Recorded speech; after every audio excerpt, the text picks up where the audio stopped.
ಹೆಬ್ರಿಚಾರ ನವೋದಯ ಬಳಿ ಸೀತಾ ನದಿಗೆ ನಿರ್ಮಿಸಲಾದ ಡ್ಯಾಂನಲ್ಲಿ ನೀರು ಭರ್ತಿಯಾಗಿ ಅಡಿಕೆ ತೋಟಗಳಿಗೆ ಹಾಗೂ ಕೃಷಿ ಗದ್ದೆಗಳಿಗೆ ನೀರು ತುಂಬಿ ಅಪಾರ ನಷ್ಟ ಸಂಭವಿಸಿದೆ. ಪರಿಹಾರಕ್ಕಾಗಿ ರೈತರಿಂದ ಆಗ್ರಹ ಕೇಳಿಬಂದಿದೆ. ಹೆಬ್ರಿಚಾರ ನವೋದಯ ವಿದ್ಯಾಲಯದ ಬಳಿ ಸೀತಾ ನದಿಗೆ ಅಡ್ಡಲಾಗಿ ಸುಮಾರು 70 ಕೋಟಿ ರೂಪಾಯಿ ವೆಚ್ಚದಲ್ಲಿ ನಿರ್ಮಾಣಗೊಂಡಿರುವ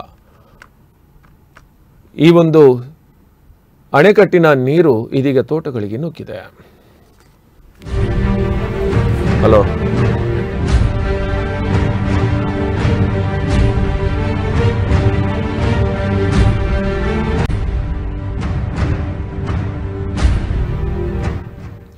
ಈ ಒಂದು ಅಣೆಕಟ್ಟನ್ನು ಸುಮಾರು 70 ಕೋಟಿ ರೂಪಾಯಿ ವೆಚ್ಚದಲ್ಲಿ ನಿರ್ಮಾಣ ಮಾಡಲಾಗಿತ್ತು. ಆದರೆ ಇಲಾಖೆ ಅಧಿಕಾರಿಗಳ ಹಾಗೂ ಗುತ್ತಿಗೆದಾರರು ಸಾಧಕ ಬಾಧಕಗಳನ್ನು ತಿಳಿಯದೆ ಡ್ಯಾಮ್ ಅನ್ನು ನಿರ್ಮಾಣ ಮಾಡಿ ನದಿಯ ಪಕ್ಕದಲ್ಲಿರುವ ರೈತರ ಕೃಷಿ ಭೂಮಿಗಳಿಗೆ ನೀರು ನುಗ್ಗಿ ಅಪಾರ ಪ್ರಮಾಣದ ನಷ್ಟ ಸಂಭವಿಸಿದೆ ಎಂದು ರೈತರಾದ ಸಚಿನ್ ಕುರುವಿಲ್ಲ ಹಾಗೂ ಚಂದ್ರ ಅಂಬಿಗ ಇವರು ಹೇಳಿದ್ದಾರೆ. ಸರ್ಕಾರದಿಂದ ಶಾಶ್ವತ ಪರಿಹಾರಕ್ಕಾಗಿ ಆಗ್ರಹಿಸಿದ್ದಾರೆ.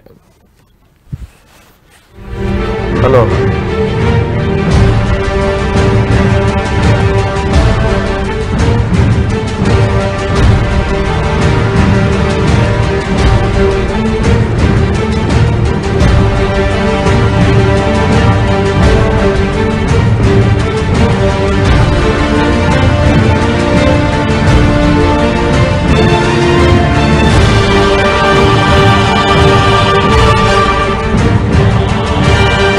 ಕೋಟಿ ಯೋಜನೆ ಎಲ್ಲರಿಗೆ ಒಂದು 106 ಮನೆಗಳಿಗೆ ಅನುಕೂಲ ಆಗ್ತದೆ.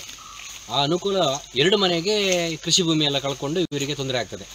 ಮನೆಯವರಿಗೆ ಅವರಿಗೆ ಸರ್ಕಾರ ಸೂಕ್ತವಾದ ಪರಿಹಾರ ಕೊಡಬೇಕು. ಆದರೆ ಯೋಜನೆಯಿಂದ ಯಾವುದೇ ತೊಂದರೆ ಇಲ್ಲ. ನಾವು ಹೇಳ್ತಿರೋದು ಇನ್ನೂ ಕೂಡ ಒಂದು 2-3 ಫೀಟ್ ಇನ್ನೂ ಏರ್ಲಿಕ್ಕೆ ಇದೆ ನೀರು. ನಾನು ಮಾತಾಡಿದಾಗ ಅವ್ರಿಗೆ ಕಾಂಟ್ರಾಕ್ಟರ್ ಹತ್ರ ಮಾತಾಡಿದಾಗ ಅವ್ರು ಹೇಳಿದರೆ ಇನ್ನೂ ಏರಿಸಲಿಕ್ಕೆ ಉಂಟಂತ.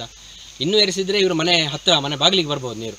ಮತ್ತು ಖಾಲಿ ಕೃಷಿಗಷ್ಟೇ ಅಲ್ಲ, ಸಣ್ಣ ಸಣ್ಣ ಮಕ್ಕಳಿಗೆಲ್ಲ ಡೇಂಜರ್ ಉಂಟು ಇಲ್ಲಿ ಕೆಳಗಡೆ ಬಂದರೆ.